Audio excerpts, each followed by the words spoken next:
Le portail d'émission locale embarque donc 4 espaces, une partie site internet et puis 3 espaces connectés, un espace pour les jeunes, un espace pour les collaborateurs et un espace pour les responsables.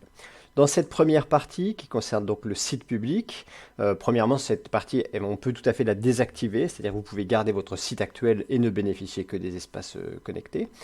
Si jamais cette partie est activée, vous pouvez bien sûr modifier tous les visuels, l'ensemble des textes, des contenus. Vous pouvez créer une arborescence avec le nombre de rubriques que vous souhaitez. Vous pouvez mettre des actualités, présenter des actualités, et puis aussi automatiquement afficher la liste de tous les ateliers qui sont dispensés au sein de la mission locale, et puis toute l'offre de services qu'on redescend quotidiennement 10 000 lots, en sachant que toutes ces rubriques, elles sont automatiquement traduites, on peut les traduire dans une centaine de langues. L'idée, c'est que les jeunes pour lesquels le français n'est pas la langue maternelle puissent accéder à toutes les informations de présentation de la mission locale. Évidemment, la valeur ajoutée, elle est plutôt dans les espaces connectés. Donc, on imagine que vous avez inscrit un nouveau jeune sur Emilo sans que vous n'ayez rien à faire. Automatiquement, le lendemain matin, il va recevoir un mail qui va l'inviter à se connecter à son espace sécurisé, son espace personnel.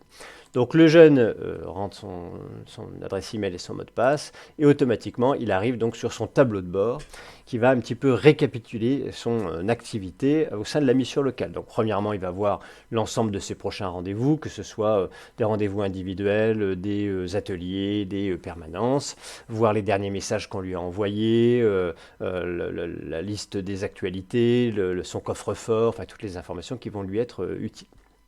Le jeune peut accéder à son planning dans lequel il va retrouver ses prochains rendez-vous, les ateliers, les permanences. Il va pouvoir voir si certains rendez-vous sont effectués dans le cadre du contrat d'engagement jeune, par exemple. Et puis, la vidéo étant totalement embarquée, si jamais il a un rendez-vous qui, par exemple, se passe en visio, il n'a pas besoin de télécharger une application tierce. Il aura juste à cliquer sur un bouton. Automatiquement, il se retrouvera dans la salle de visio au sein du portail dans lequel il pourra retrouver son conseiller, par exemple.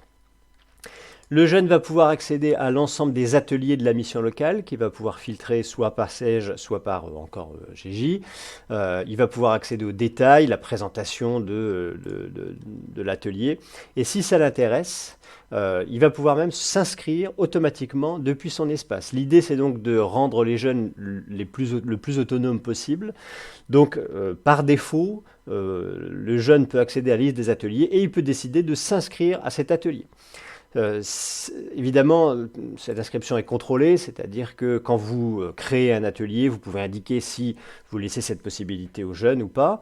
Vous pouvez aussi mettre un nombre de places maximum, par exemple, pour un atelier, et vous pouvez même contrôler au niveau du jeune. Si jamais on a un jeune qui s'inscrit sans arrêt aux ateliers et qui ne vient jamais, on peut lui enlever ce droit. Il faudra dans ce cas-là qu'il passe simplement par son conseiller référent. Mais par défaut, les jeunes peuvent donc s'inscrire en toute autonomie sur les ateliers que vous avez créés. Le jeune peut aussi accéder à la liste de toute l'offre de service. Donc j'entends offre de service, offre d'emploi, offre de stage, offre de volontariat, donc qui sont redescendus automatiquement et quotidiennement 10 000 lots. Les jeunes peuvent accéder donc aux détails et s'ils le souhaitent, ils peuvent aussi candidater, c'est-à-dire se positionner sur l'offre, auquel cas son conseiller référent ou le référent emploi de la mission locale va recevoir un message qui va l'indiquer que, en l'occurrence, Sarah s'est positionnée sur cette offre, et ça va être à lui ou à elle au conseiller référent ou au conseiller emploi de dire « Ok, je considère que tu es prête dans le cadre de ton parcours pour candidater » ou « Non, il va falloir qu'on rediscute un petit peu, peut-être faire un atelier ou deux ». Donc, in fine, c'est le conseiller ou le référent emploi qui va dire OK ou pas OK sur cette candidature. En tout cas, les jeunes peuvent consulter l'ensemble des offres et ils peuvent poser candidature. Donc du coup, évidemment, ils peuvent aussi suivre leur candidature. Là, on voit que Sarah elle a candidaté sur pas mal d'offres, et puis certaines ont été validées, d'autres ont été refusées, puis pour certaines, son conseiller n'a pas encore dit si c'était OK ou pas OK.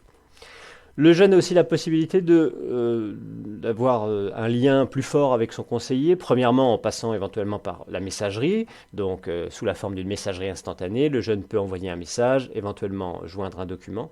Dans ce cas, son conseiller va immédiatement être prévenu qu'il a un nouveau message, il va pouvoir y répondre directement depuis sa propre interface. Donc c'est un lien évidemment extrêmement fluide, rapide, ça historise l'ensemble des échanges, ça évite de perdre des mails, etc. Deuxième lien aussi assez fort, c'est la notion de permanence. Alors, c'est pas propre à toutes les missions locales, ça dépend, certaines l'utilisent, d'autres pas. L'idée, c'est que par défaut, les conseillers ne souhaitent pas évidemment que les jeunes aient un accès complet à leur planning. Néanmoins, donc ils ne peuvent pas prendre un rendez-vous quand ils le souhaitent dans le planning du conseiller. Néanmoins, les conseillers peuvent créer des créneaux, des plages horaires, sur lesquels ils vont ouvrir donc une permanence sur laquelle les jeunes vont pouvoir se positionner. Typiquement, là, Sarah elle constate que son conseiller référent, il a ouvert une permanence le mercredi de 9h à 12h. Elle va donc prendre rendez-vous sur ce créneau. In fine, le créneau définitif sera donné par le conseiller référent, puisque si jamais Sarah vient me voir juste pour signer un papier, il va y en avoir pour 10 minutes. Si jamais elle vient me voir pour un sujet un peu plus conséquent, alors peut-être que je vais réserver un créneau de 45 minutes ou d'une heure avec Sarah. Donc c'est moi qui vais, enfin le conseiller référent va organiser comme il le souhaite le déroulé de sa permanence. En tout cas, le jeune peut se préinscrire sur un créneau horaire sur une permanence. Le jeune a aussi accès à un centre de ressources. On s'est rendu compte qu'au cours de leur parcours, les jeunes avaient quasiment toujours besoin d'accéder au même site internet, de consulter les mêmes documents. Donc vous avez la possibilité de créer une bibliothèque, un centre de ressources, de l'organiser comme vous le souhaitez, qui va être là pour le coup commun à l'ensemble des jeunes. Vous pouvez l'enrichir comme vous l'entendez. Le jeune a aussi la possibilité d'accéder à son compte. Alors, il va retrouver toutes les informations au cours des 110 000 lots, et puis la possibilité de changer sa photo, son mot de passe, changer l'apparence de son compte utilisateur. Le jeune a la possibilité aussi d'accéder à son coffre-fort. Donc, il va pouvoir déposer des documents, donc son CV, sa lettre de motivation, sa carte d'identité, dans un espace qui va être totalement sécurisé, en sachant que par défaut, dans le respect du RGPD, cet espace ne va être accessible que par lui, mais il suffit d'un clic pour que la mission locale ait accès, enfin qui donne l'autorisation à la mission locale d'accéder à ce coffre-fort, ce qui permet d'avoir du coup un espace d'échange entre le jeune et la mission locale et de remplir le cycle. Le jeune dépose son CV, son conseiller peut le récupérer, éventuellement le modifier, le redépose dans cet espace, le jeune le récupère pour éventuellement l'envoyer. Donc c'est un espace d'échange sécurisé entre le jeune et la mission locale. Alors là, dans notre exemple, Sarah était encore GJ, donc dans le cadre de la GJ, elle pouvait accéder à l'historique de ses versements, l'historique de ses demandes de versement et même effectuer sa déclaration d'activité. Évidemment, avec le SEJ, cette rubrique va être amenée à évoluer. Enfin, le jeune peut accéder à son parcours au sein de la mission locale, donc l'historique de toutes ses actions passées. Donc on peut voir depuis son inscription, son rendez-vous premier accueil, les rendez-vous individuels, les ateliers, les permanences, les candidatures qu'il a pu effectuer, enfin tout ce qui s'est passé depuis qu'il est à la mission locale. Sachant qu'il a même des statistiques.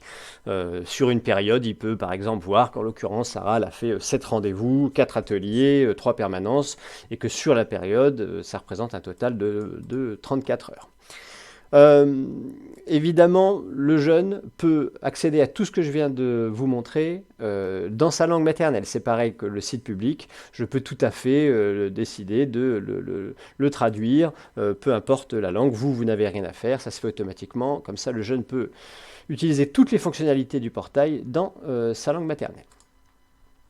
Voilà pour la partie pour les jeunes. Si jamais je suis un collaborateur, je vais de la même manière accéder à mon espace sécurisé. En l'occurrence, je vais m'appeler éventuellement Julien. Il se trouve que je suis le conseiller référent de Sarah avec qui j'étais connecté tout à l'heure. Je me connecte et j'accède moi aussi à mon tableau de bord. Tableau de bord qui va être un peu différent, puisque ce qui m'intéresse le plus, c'est de retrouver mon planning du jour. Je vais pouvoir aussi voir les derniers messages, alors soit des jeunes, soit des collaborateurs, puisque la messagerie marche évidemment entre collègues.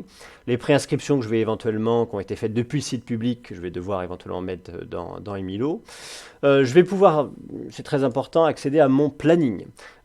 Premièrement, il y a une gestion du télétravail ou pas. Il faut que je puisse indiquer accéder si je suis physiquement là ou pas, puisque par défaut, les plannings sont ouverts entre collègues. Si jamais, par exemple, je suis chargé d'accueil et qu'un jeune se présente ou m'appelle, si je veux prendre rendez-vous, il faut que le chargé d'accueil puisse accéder au planning de Julien, en l'occurrence, par exemple, pour voir s'il est disponible ou pas, s'il est présent physiquement ou pas. Donc, par défaut, on peut accéder au planning de ses collègues et même prendre des rendez-vous, en sachant que c'est un droit, c'est-à-dire qu'on peut enlever ce droit sur certains comptes, par exemple. L'idée, c'était donc de concevoir une planification qui soit à la fois extrêmement poussée et en même temps la plus simple possible.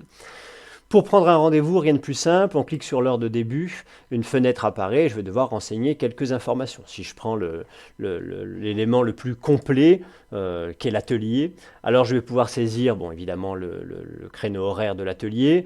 Je vais pouvoir indiquer où se situe l'atelier, puisqu'il y a une gestion des sites, des salles au sein du portail. Donc par exemple, c'est dans la salle Émile Zola. Je peux indiquer un nombre de places maximum, ce qui va bloquer les inscriptions en autonomie pour les jeunes. Je vais pouvoir dire s'il est en visioconférence ou pas. Il suffit de cocher cette case pour que ça déclare, ça crée la salle automatiquement. Vous n'avez évidemment rien d'autre à faire, en sachant que je peux aussi faire des ateliers, par exemple, ou des rendez-vous qui soient mixtes entre présentiel et en visioconférence, ça ne pose pas de problème. Je peux très facilement indiquer des différentes personnes qui vont co-animer cet atelier, et puis je peux en toute facilité indiquer les jeunes qui vont être présents à l'atelier. Il y avait dans le cadre de la GJ la possibilité d'inscrire directement des cohortes complètes. Évidemment, le CEJ étant un parcours plus personnalisé, cette notion de cohorte va disparaître. Peut-être qu'elle sera remplacée par une notion de groupe. Je peux dire que cet atelier, il est dispensé dans le cadre du contrat d'engagement jeune ou pas. Ça va avoir un impact sur le décompte des temps. Éventuellement encore GJ, ou j'en ai parlé tout à l'heure, je peux éventuellement bloquer l'inscription pour les jeunes en autonomie. Par exemple, si c'est un atelier qui est fermé, puisque j'ai un nombre déjà de participants établi et que je ne veux pas que ce soit dépassé, alors j'empêche les jeunes de se positionner sur cet atelier. Je peux indiquer des informations complémentaires, du contenu, éventuellement mettre des documents joints pour que les jeunes puissent les consulter avant éventuellement de se positionner en autonomie. La force du portail, c'est qu'au moment où je vais cliquer sur ajouter au planning, le système va aller vérifier la disponibilité de tous les participants un par un et s'assurer qu'ils peuvent bien être présents sur ce créneau-là. Je vais aussi aller vérifier si la salle est disponible à ce moment-là. Si c'est le cas, alors si c'est pas le cas, évidemment, ça va me le dire et ça va m'indiquer qui n'est pas là, ça va me montrer son planning, comme ça je vais pouvoir éventuellement décaler mon rendez-vous. Si c'est le cas, alors le système va intégrer cette planification sur tous les plannings des gens qui sont concernés, va envoyer des messages à tout le monde et aussi, même dans le cadre d'une option, va pouvoir envoyer des SMS aux jeunes et va même pouvoir leur envoyer un SMS la veille de l'atelier ou du rendez-vous pour leur rappeler que le lendemain, ils ont bien cet atelier. Donc, une des forces du portail, c'est cette interconnexion entre les plannings de tout le monde. Le collaborateur peut aussi accéder à la liste des ateliers qui sont dispensés par sa mission locale, donc pas seulement les siens, pas seulement ceux auxquels il participe, pas seulement ceux de son site, mais tous les ateliers de toute la mission locale. Et il peut même, évidemment, depuis cette vue-là, directement planifier un atelier. On se retrouve dans la situation dans laquelle j'étais il y a 5 minutes. Les collaborateurs vont pouvoir aussi accéder à la liste des jeunes qu'ils suivent. Ça, ce sont tous les jeunes pour lesquels ils sont officiellement conseillers référents dans Emilo. Et à partir de cette vue, donc je vais pouvoir les filtrer par contrat d'engagement jeune, GJ, et même encore cohorte dans le cadre de la GJ. Et je vais pouvoir accéder à la fiche d'un jeune, par exemple. L'idée étant d'essayer de regrouper sur une même page toutes les informations qui concernent ce jeune. Donc, il y a déjà toutes les informations que je vais redescendre d'Emilo. Il y a un lien rapide vers le numéro de dossier correspondant sur Emilo. si jamais je veux par exemple créer un événement dans son dossier. Je vais pouvoir avoir tout ce qui concerne la GJ encore, envoyer un message rapide à ce jeune. J'en ai aussi parlé tout à l'heure, je peux enlever les droits si jamais ce jeune abuse un petit peu, je peux l'empêcher de se positionner en autonomie sur les ateliers ou de candidater en autonomie. Dans ce cas, il faudra juste qu'il passe par son conseiller référent. Là, en l'occurrence, je suis sur la fiche de Sarah avec qui j'étais connecté tout à l'heure. Donc, Sarah m'avait donné le droit d'accéder à son coffre-fort. Donc, je peux aussi accéder à son coffre-fort ici. Je peux accéder à l'historique de tout ce qui s'est passé avec ce jeune, les mêmes statistiques qu'on a retrouvées dans le compte jeune tout à l'heure. Et puis, dans le cadre du contrat d'engagement jeune, j'ai aussi des statistiques de manière hebdomadaire. Je peux voir, par exemple, cette semaine-là, je vois que Sarah, elle a fait 3 rendez-vous, elle a participé à un atelier pour un total donc de 9h15 dans le cadre du contrat d'engagement jeune, ce qui me permet d'avoir une visibilité fine des temps passés dans le cadre du SEJ. Je peux suivre un nouveau jeune, même si je ne suis pas officiellement son conseiller référent. Je peux donc accéder aux candidatures de mes jeunes, on en a parlé tout à l'heure, puisque quand Sarah a candidaté tout à l'heure, ça m'a envoyé un message et ça va être à moi de dire, OK, sur cette offre, je considère que tu es prête pour candidater officiellement ou non, il faut qu'on en rediscute un petit peu. Les conseillers peuvent aussi accéder donc à l'offre de service. Donc c'est l'offre qu'on redescend automatiquement quotidiennement 10 000 euros. Je peux modifier les annonces, je peux même les supprimer pour plus qu'elles n'apparaissent sur le portail. Certaines missions locales nous ont demandé la possibilité aussi d'ajouter en autonomie des offres qui vont être présentes uniquement sur le portail et pas dans Emilo. Par exemple dans le cadre d'une offre sociale ou culturelle, voilà, je peux les créer directement ici. Je vais avoir la possibilité aussi d'avoir des informations qui sont plus globales sur ma mission locale. Par exemple, accéder à l'annuaire des jeunes. Donc ça, ce sont tous les jeunes, pas seulement ceux que je suis, mais ce sont tous les jeunes de la mission locale, que je peux évidemment aussi filtrer par SEJ, GJ, conseiller, site, etc. Je peux accéder à leurs fiches. Je peux aussi décider de les suivre, même si je ne suis pas conseiller référent. Donc comme ça, je vais les retrouver dans la liste des jeunes que je suis. Par exemple, pour les référents emploi, ils ne sont pas officiellement conseiller référent dans Emilo, mais ça permet comme ça de pouvoir les retrouver dans la liste des jeunes que je suis. Je vais de la même manière accéder à l'annuaire des collaborateurs, donc ce sont tous mes collègues, et je vais pouvoir accéder à leur planning, en sachant que si jamais je prends un rendez-vous pour eux sur un créneau particulier, déjà il faut que j'ai les droits pour pouvoir le faire, mais si tel est le cas, évidemment, ça va historiser le créateur du rendez-vous. Donc là, je suis en train de prendre rendez-vous pour Jules, il va savoir que c'est moi qui ai pris rendez-vous pour lui, comme ça je pourrais éventuellement discuter avec lui. En tout cas, par défaut, si les droits ne sont pas changés, je peux accéder au planning de mes collègues et leur prendre des rendez-vous. Je peux accéder du coup à une vision de planning de certains de mes collaborateurs, ou je peux même accéder à un planning quotidien qui va me permettre de voir sur une seule journée la planification pour tous mes collègues, pour pouvoir éventuellement, par exemple, prendre une réunion avec différents participants. J'ai une notion de statistiques, alors des statistiques un peu globales sur l'utilisation du portail. Donc il y a pas mal de statistiques, combien de jeunes se sont connectés, combien ont candidaté, combien se sont positionnés sur des ateliers, combien ont été validés sur des offres d'emploi. Enfin, voilà, il y a un nombre de statistiques assez important sur, de manière globale, l'utilisation du portail. Et puis j'ai des statistiques qui sont un peu plus personnelles. Donc les statistiques collaborateurs, où je vais pouvoir voir que par exemple sur cette période, j'ai fait 44 rendez-vous, 18 ateliers, 4 absences et puis 10 permanences, avec à chaque fois un rapport en temps, en pourcentage, pour voir une vision très fine de mon activité. Par exemple, je vois que les ateliers, ça représente 37%, qui est donc ce que j'ai fait le plus sur cette période. Et comme vous avez la possibilité de créer des catégories, autant que vous voulez, des catégories de rendez-vous, on peut même avoir une vision encore plus fine, c'est-à-dire qu'au sein de cette partie-là, je peux avoir la décomposition, un détail. Donc je vais voir que dans tous mes rendez-vous, eh bien, c'est mon suivi de jeunes qui représente 54% qui m'a pris le plus de temps, puisque j'en ai fait 24 sur cette période. Donc là, pour le coup, j'ai vraiment une vision de mon activité qui est extrêmement fine. Je peux gérer le centre de ressources. Donc souvenez-vous, c'est la liste des documents et des liens qu'on met à disposition des jeunes, en sachant que je peux aussi me servir de centre de ressources comme d'un espace de stockage entre collègues, c'est-à-dire que quand je vais déposer un lien ou un document, je peux très bien décider qu'il n'est pas public. S'il n'est pas public, les jeunes ne vont pas le voir, par contre mes collègues vont pouvoir le voir. Donc je peux créer des rubriques de liens, par exemple, ou de documents qui sont propres aux collaborateurs de la mission locale et auxquels les jeunes n'accèdent pas. Donc ce qui a fait une espèce de cloud réservé aux collaborateurs de la mission locale. Et j'ai aussi une vision de planning des salles, puisque donc je peux donc partir de cette vue-là pour éventuellement planifier un atelier ou un rendez-vous. Si j'ai les droits, je peux aussi accéder à la gestion des actualités. Donc il y a différentes actualités à différents endroits du site. Il y a les actualités sur le site public qui sont différentes des actualités dans l'espace des jeunes, qui sont différentes des actualités dans l'espace des collaborateurs. Je vais pouvoir gérer de l'info flash. Donc ça c'est différent un peu d'actualité. C'est vraiment de l'information extrêmement rapide, importante, qui va avoir un affichage spécifique du genre attention, la mission locale est fermée la semaine prochaine. Donc là il y a un bandeau qui va apparaître dans les différents espaces.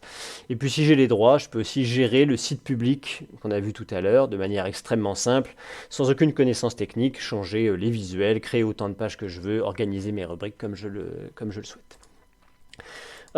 Pour les collaborateurs, évidemment un accès extrêmement rapide à la fiche d'un jeune, donc en un clic j'accède à un jeune, à toutes les informations à un jeune.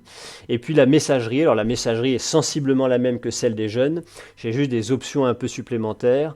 Par exemple, je peux accéder à l'annuaire de mes contacts, qui sont à la fois mes collègues et aussi les jeunes que je suis. Je vais pouvoir envoyer des messages groupés par exemple, et je vais pouvoir aussi, dans le cadre de cet espace d'échange, si j'écris à un jeune, si c'est un message très important, je peux aussi doubler ce message par éventuellement un mail, et si c'est encore plus important, je peux même doubler ce message par un SMS, ce qui permet aux jeunes d'être immédiatement prévenus de mon message.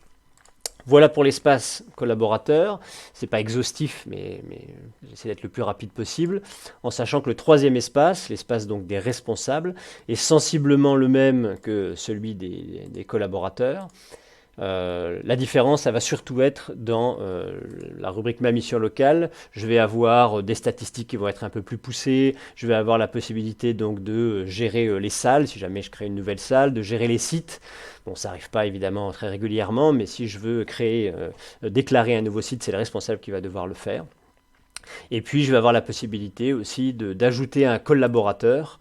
Donc, je crée un nouveau compte sur le portail des missions locales. Et c'est là que je vais pouvoir indiquer les droits de ce compte. Est-ce que ce collègue peut accéder au planning des autres, le modifier? Est-ce qu'il peut gérer les actualités? Est-ce qu'il peut gérer le site public, etc. C'est ici qu'on va pouvoir gérer les différents droits des différents collègues. Enfin, dernier point, j'en ai pas trop parlé, mais les collaborateurs peuvent déposer des demandes de congés dans leur espace, auquel cas ça va être au responsable de les valider ou de les invalider depuis son espace. Voilà pour ces trois espaces. Je n'ai pas été donc exhaustif, j'ai essayé d'être le plus rapide possible, donc je laisse maintenant la possibilité de poursuivre la présentation.